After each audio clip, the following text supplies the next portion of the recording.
Ini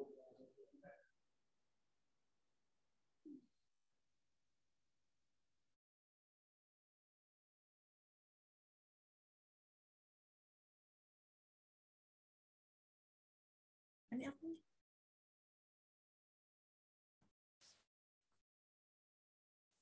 Assalamualaikum warahmatullahi wabarakatuh.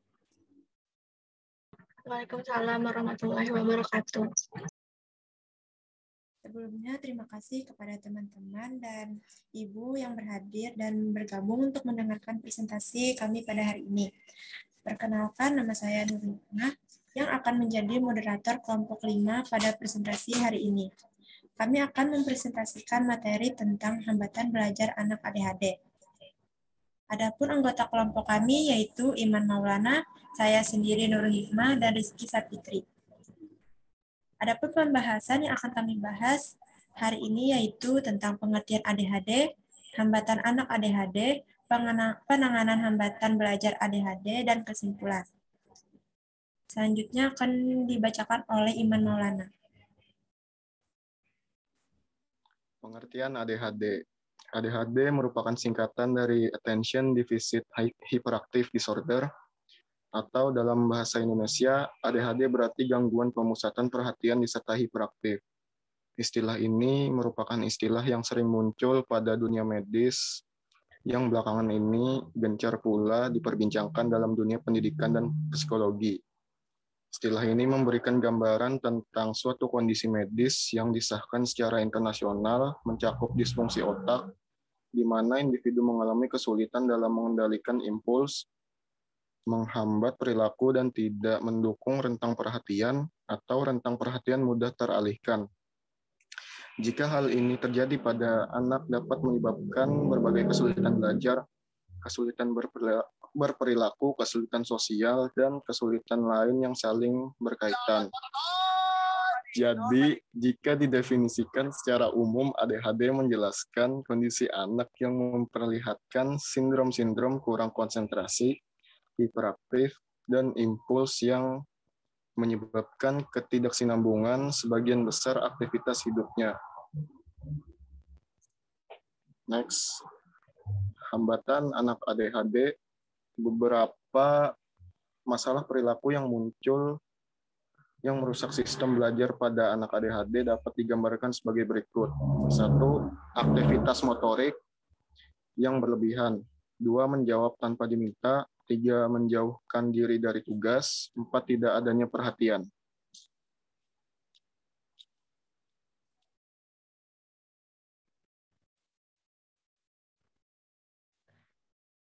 Penanganan hambatan belajar ADHD. Strategi khusus yang dapat digunakan untuk membantu anak yang kurang perhatian dengan ADHD meliputi membuat anak mengulangi petunjuknya.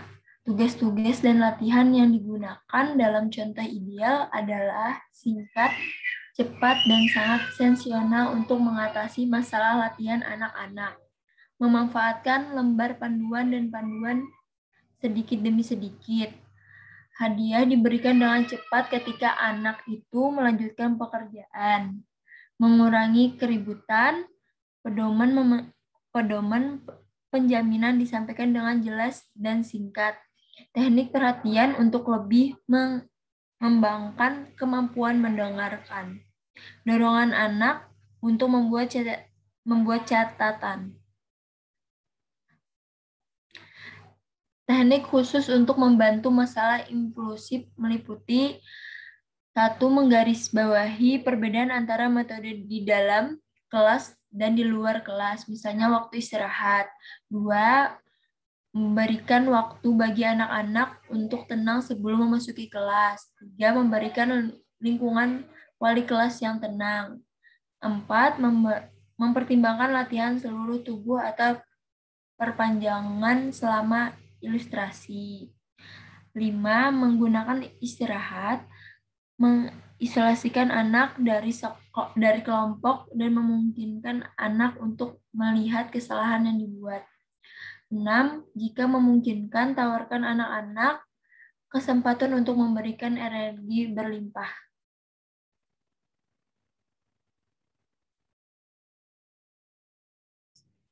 Metodologi khusus untuk membantu masalah impulsif meliputi memberitahu anak tentang bahaya yang diharapkan, seperti saat menggunakan peralatan, misalnya gunting.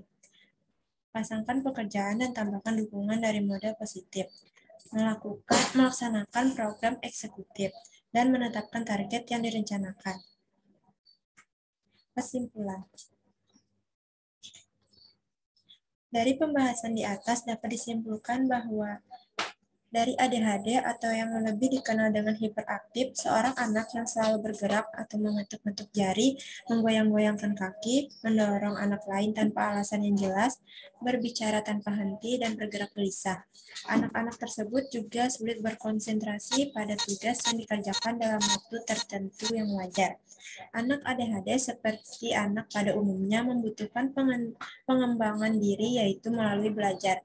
Karena hambatan yang dialami karena anak yang umumnya membutuhkan pengembangan diri yaitu karena hambatan yang dialaminya pemenuhan kebutuhan akan belajar pada anak ADHD tidak semulus pada anak umumnya. Tanpa bantuan yang dirancang secara khusus akan sulit bagi anak untuk bisa belajar secara optimal. Ia akan kesulitan mengoptimalkan potensi yang dimilikinya. Padahal secara umum potensi kecerdasannya relatif baik, bahkan sama seperti anak pada umumnya. Untuk memenuhi kebutuhan belajar anak ADHD tidaklah mudah. Dibutuhkan pengetahuan dan keterampilan yang lebih. Dan yang paling mendasar adalah ketangguhan, kesungguhan, dan kesabaran dalam membantu anak belajar yang memang lain dari yang lain. Oleh karena itu, penting terutama bagi orang tua dan guru bekerja sama dan mencari cara-cara terbaik untuk dapat memilih berbagai strategi pembelajaran yang sesuai bagi anak. Sekian presentasi kami. Jika ada yang ingin ditanyakan, silakan open mic atau melalui room chat. Terima kasih.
Baik, karena sudah ada beberapa pertanyaan di kolom chat, izinkan kami untuk berdiskusi terlebih dahulu.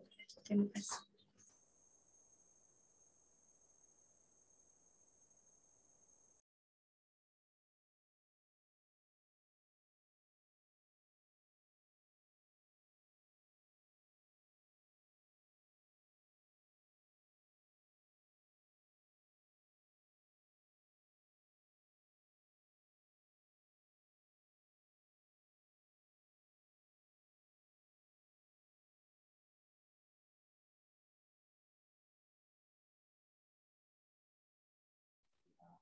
Ya, silakan kelompok yang sebelumnya untuk menjawab pertanyaan dari temannya.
Baik, terima kasih atas waktunya.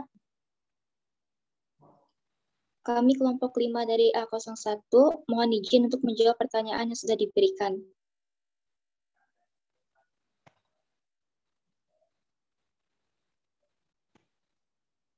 Pertanyaan pertama dari Gusti Muhammad Riyad akan dijawab oleh Dinda Amalia Saleha. Dipersilakan. Baik, terima kasih moderator. Pertanyaan dari Gusti Muhammad Riyad dari kelas A02. Pertanyaannya yaitu bagaimana cara mengatasi hambatan belajar anak ADHD. Jawaban kami yaitu cara mengatasi hambatan belajar pada anak ADHD sebagaimana yang sudah kami sebutkan di PPT tadi. Yang pertama, kerjasama orang tua dan terapis sebelum dilakukan penanganan lain pada ADHD. Yang kedua, melatih anak untuk duduk mandiri. Yang ketiga, berolahraga. Yang keempat, kegiatan belajar atau akademik. Yang kelima, modifikasi perilaku. Yang keenam, penggunaan APA. Yang ketujuh, penggunaan reward. Yang kedelapan, terapi EFT atau Emotional Freedom Technique. Dan yang kesembilan, motivasi. Begitu jawaban kami. Apakah jawabannya bisa dipahami atau ditanggapi lagi, Muhammad Riyad? Iya, bisa dipahami. Terima kasih. Baik, sama-sama.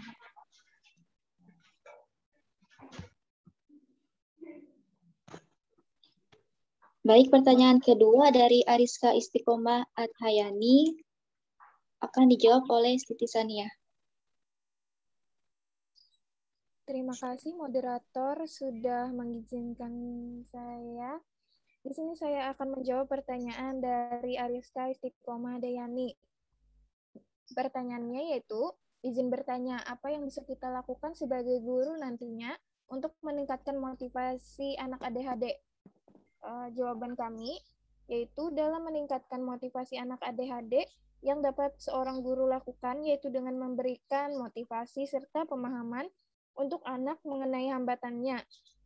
Itu akan membuat anak sedikit dapat mengatasi kekurangan kepercayaan dirinya. Ketika anak mempunyai dan mendapat motivasi yang kuat untuk melakukan sesuatu, maka anak akan antusias dan tidak mudah menyerah dalam melakukan hal tersebut. Guru juga dapat memberikan pemahaman mengapa mereka perlu sedikit demi sedikit mengatasi hambatan yang mereka alami dalam pembelajaran. Saya kembalikan kepada Rizka, apakah bisa diterima atau ada sanggahan? Jawabannya sudah bisa diterima, terima kasih. Sama-sama.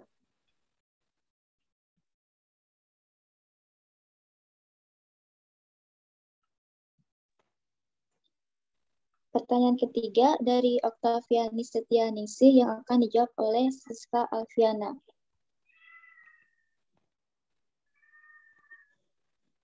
Baik, terima kasih moderator. Jadi pertanyaan dari Okta tadi, Bisakah kelompok kalian menyebutkan alat yang membantu belajar akademik anak selain alat peraga 3 dimensi yang dapat mendatangkan hasil yang signifikan? Jawaban dari kami untuk alat yang kami ketahui sendiri mungkin hanya alat peraga yang dapat memberikan hasil signifikan dalam mengatasi hambatan belajar ADHD.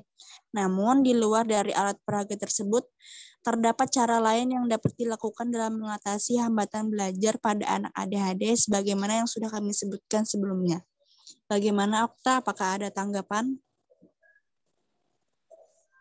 Tidak ada, jawabannya sudah bisa diterima. Terima kasih. Terima kasih kembali.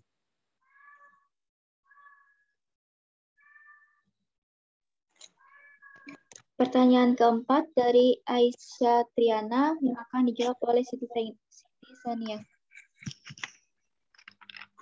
Baik, selanjutnya saya akan menjawab pertanyaan dari Aisyah Triana. Pertanyaannya, bagaimana caranya memberikan fokus pada anak ADHD dan jika anak tersebut sangat susah diberikan instruksi dalam mengembalikan fokusnya kepada masalah pembelajarannya dan penggunaan metode atau penanganan seperti apa yang paling cocok bagi kalian untuk penanganan anak ADHD tersebut?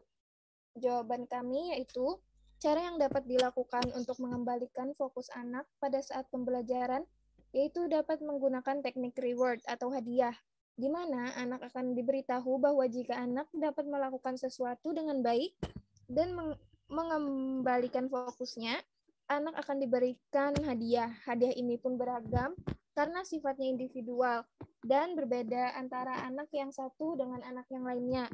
Selain itu, penggunaan reward juga akan menciptakan atmosfer yang nyaman antara anak dengan guru, orang tua, maupun juga terapis, sehingga kedepannya anak akan merasa nyaman dan mau mengikuti instruksi yang diberikan kepadanya.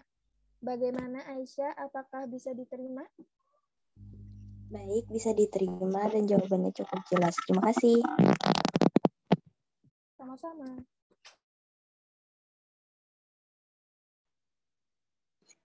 Baik, pertanyaan terakhir dari Miss Bia Oktaviani akan dijawab oleh saya sendiri. Pertanyaannya, bagaimana cara terapi EFT dan apakah di sekitar kita terdapat terapi EFT? Jadi, terapi EFT diberikan ketika anak sedang mengalami kondisi tertentu seperti ketika anak jenuh, merajuk, ataupun saat anak sedang lelah. Terapi ini bertujuan untuk menghilangkan emosi negatif anak yang mana dilakukan dengan memberikan ketukan-ketukan atau tapping pada titik akupuntur di badan anak. Teknik ini akan membuat anak rileks, segar, dan kembali bersemangat. Dan setelah dilaksanakan terapi ini, biasanya anak akan cenderung mau kembali untuk belajar. Cara melakukannya yaitu dengan mengetuk atau menekan titik tertentu di badan anak sembari mengucapkan kalimat sugestif yang positif secara berulang.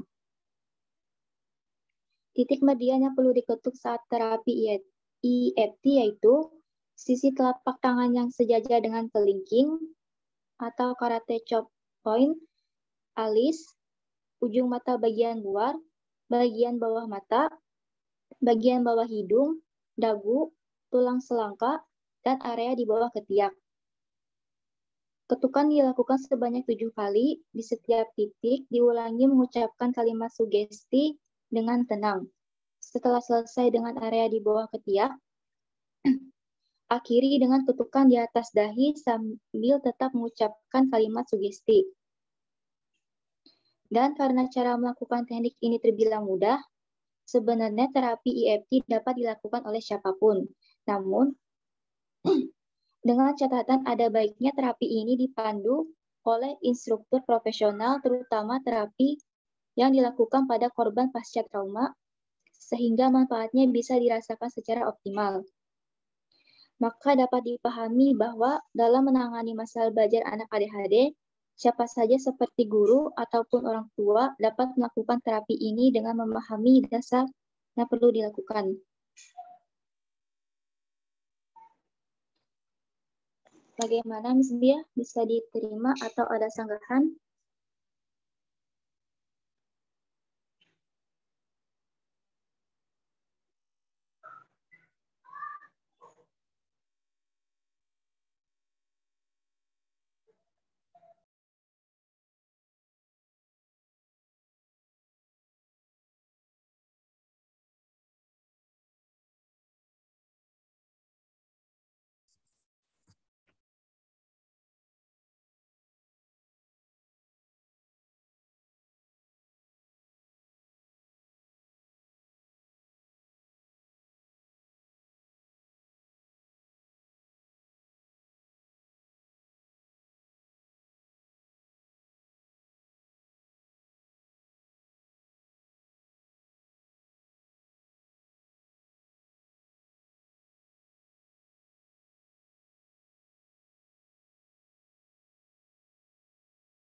Bagaimana, Miss Bia?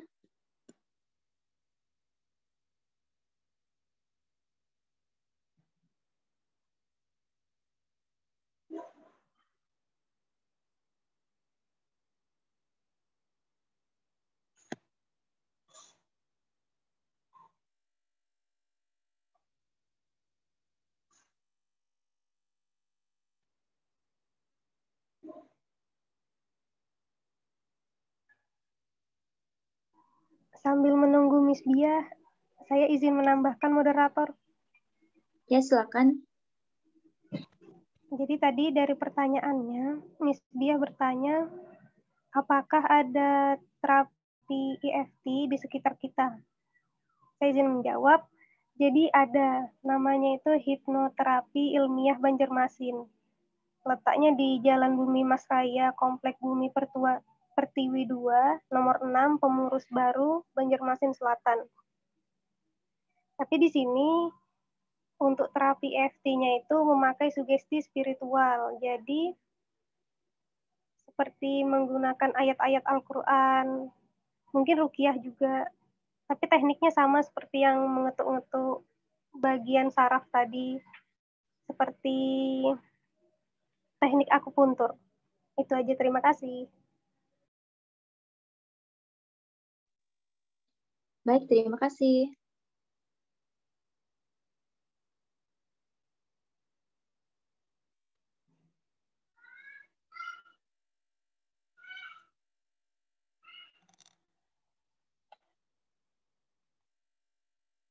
Jadi bagaimana Miss Bia atas jawaban yang sudah diberikan?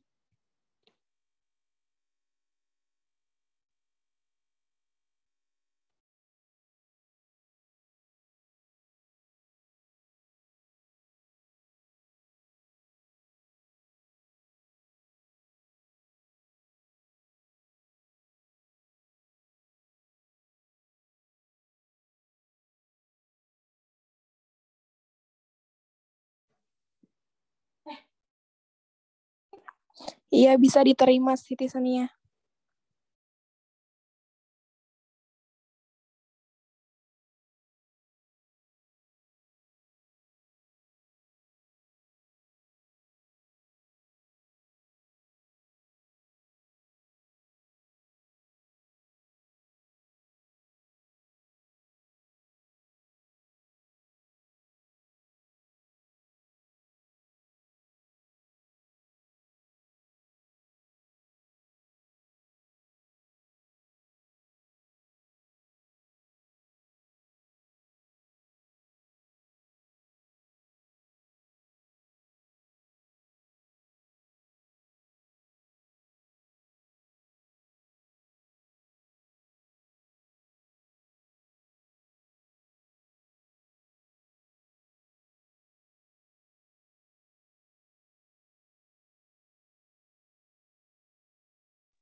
Baik, sekian presentasi dari kelompok 5A01. Mohon maaf jika ada salah. Dipersilakan kepada kelompok 5A02. Terima kasih. Baik, terima kasih. Siti sudah.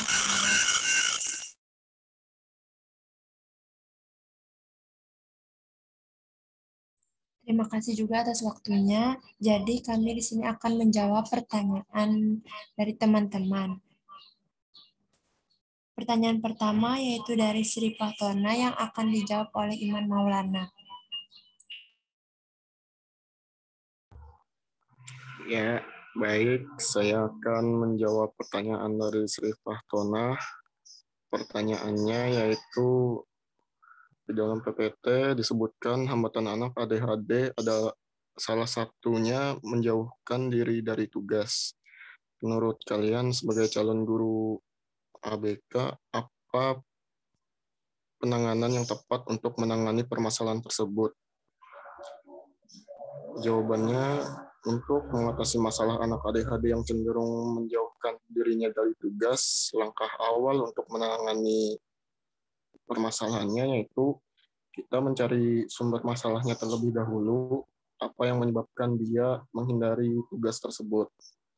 Lalu setelah menemukan masalahnya, kita bisa memberikan layanan apa yang cocok dan layanan apa yang cocok untuk anak tersebut agar masalahnya dapat terpecahkan. Misalnya, anak itu menjauhkan dirinya dari tugas karena tugas itu tidak menarik atau susah, maka dari itu kita harus membuat tugas itu lebih menarik dan sedikit lebih mudah atau bahkan mudah untuk dipahami anak ADHD tersebut. Sehingga anak itu tertarik untuk mengerjakan tugas itu dan tidak menghindarinya lagi. Itu jawaban yang bisa saya berikan. Bagaimana Sri Fahtonah? Apakah bisa dipahami? Baik, sangat bisa dipahami. Terima kasih atas jawabannya. Sama-sama. Baik, pertanyaan kedua yaitu dari Selvina Ajijah yang akan dijawab oleh teman saya Rizky Sapitri. Ya, baik. Saya akan menjawab pertanyaan dari Selvina Ajijah. Pertanyaannya adalah, seperti pada PPT tadi, kelompok memberikan paparan dalam penanganan kesulitan belajar anak dengan ADHD. Untuk memaksimalkan penanganan tersebut, ada baiknya jika kita memfasilitasi anak untuk mencapai kondisi mereka yang siap belajar, terlebih dahulu dari segi perilaku. Pertanyaannya, apa saja hal-hal yang perlu ditangani terlebih dahulu dalam upaya mempersiapkan mereka untuk mencapai kondisi siap belajar dan melalui proses apa saja?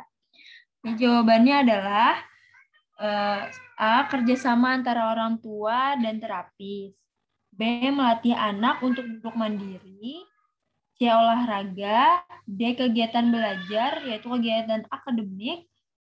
E. Modifikasi perilaku. E. Penggunaan alat permainan edukatif. G. Penggunaan reward. H. Terapi emosional, freedom, take-two, dan pijatan. I. Motivasi. Kepada Selvina, apakah jawabannya bisa dipahami dan diterima? Baik, poin-poinnya sudah dapat diterima. Terima kasih banyak Rizky Sapitri. Sama-sama. Baik, selanjutnya yaitu pertanyaan dari Maya Julia Dwikanti. Dan pertanyaannya yaitu, seberapa berpengaruhnya hambatan belajar anak ADHD terhadap prestasi anak? Apakah anak ADHD bisa berprestasi dengan segala hambatan yang dimilikinya? Jawabannya yaitu sangat berpengaruh, karena ADHD pada anak mengakibatkan prestasi dan potensi belajar anak tidak optimal. Maka dari itu, jika masalah belajar anak ADHD belum bisa terpecahkan, maka akan terus-menerus berpengaruh terhadap prestasi anak hingga sampai tidak ada perkembangan terhadap anak. Anak ADHD juga bisa berprestasi meskipun dengan hambatan yang ia miliki. Jika anak tersebut giat untuk belajar, maka dia akan memperoleh prestasi. Sama halnya dengan siswa pada lainnya. Kepada Maya Julia Dwikanti, apakah jawabannya bisa diterima? Bisa diterima, terima kasih. Baik, terima kasih kembali. Selanjutnya yaitu pertanyaan dari Tika Oktaviani yang akan dijawab oleh Iman Maulana.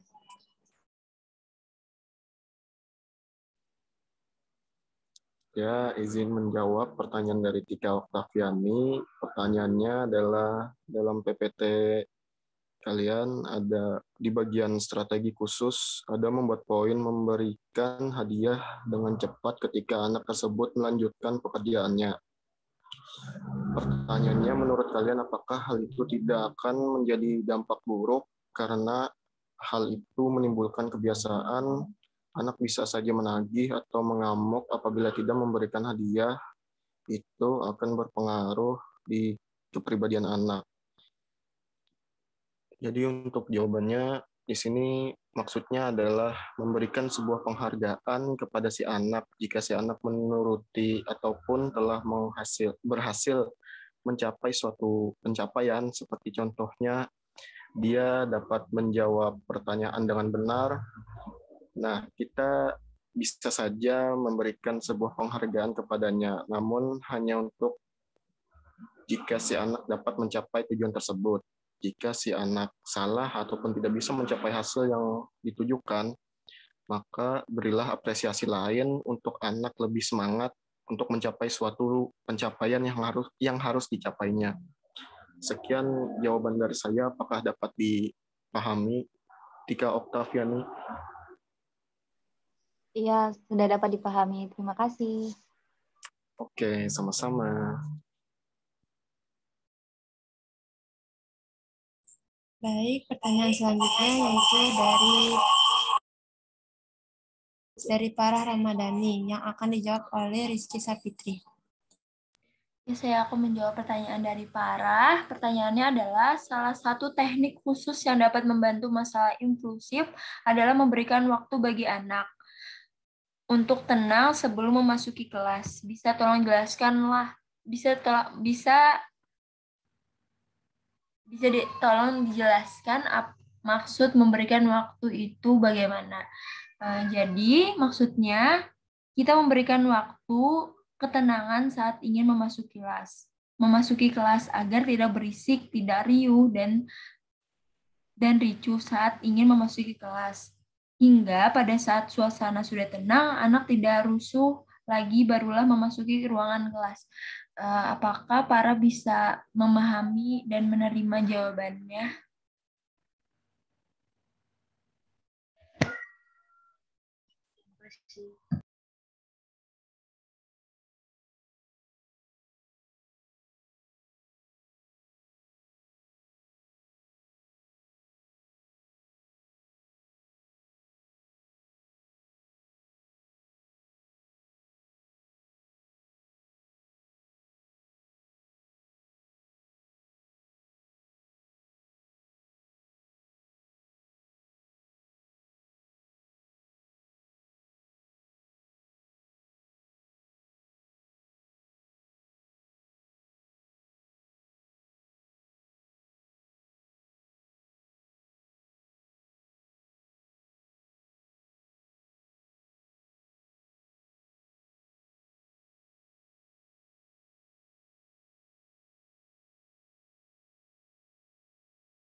Baik, pertanyaan selanjutnya yaitu dari Nida Aulia Rahmini. Pertanyaannya adalah, disebutkan bahwa dalam penanganan hambatan belajar ADHD ada strategi khusus yang dapat digunakan untuk membantu anak yang kurang perhatian. Salah satunya yaitu tugas-tugas dan latihan yang digunakan dalam contoh ideal adalah singkat, cepat, dan sangat sensasional untuk mengatasi masalah latihan anak-anak. Bisa kalian jelaskan lebih lanjut atau berikan contoh mengenai strategi tersebut? Jadi jawabannya yaitu contohnya tugas yang ideal dan singkat untuk anak ADHD yaitu misalnya anak kesulitan untuk belajar berhitung. Maka metode pembelajaran yang ideal dan singkat untuk anak ADHD dapat dilakukan dengan cara sambil bermain, dengan memanfaatkan keaktifan anak ADHD. Misal, anak suka berlarian ke sana kemari. Metode pembelajaran bermain ini dapat digunakan caranya dengan memerintahkan anak menyesuaikan penjumlahan angka yang ada terdapat di tembok atau papan tulis. Maka anak akan diperintahkan untuk mencari jumlah yang tepat. Setelah selesai, barulah pengevaluasian hasil belajar anak. Kepada Nida Alia Rahmini, apakah jawabannya dapat diterima? Dapat diterima dan sangat jelas. Terima kasih. Baik, terima kasih.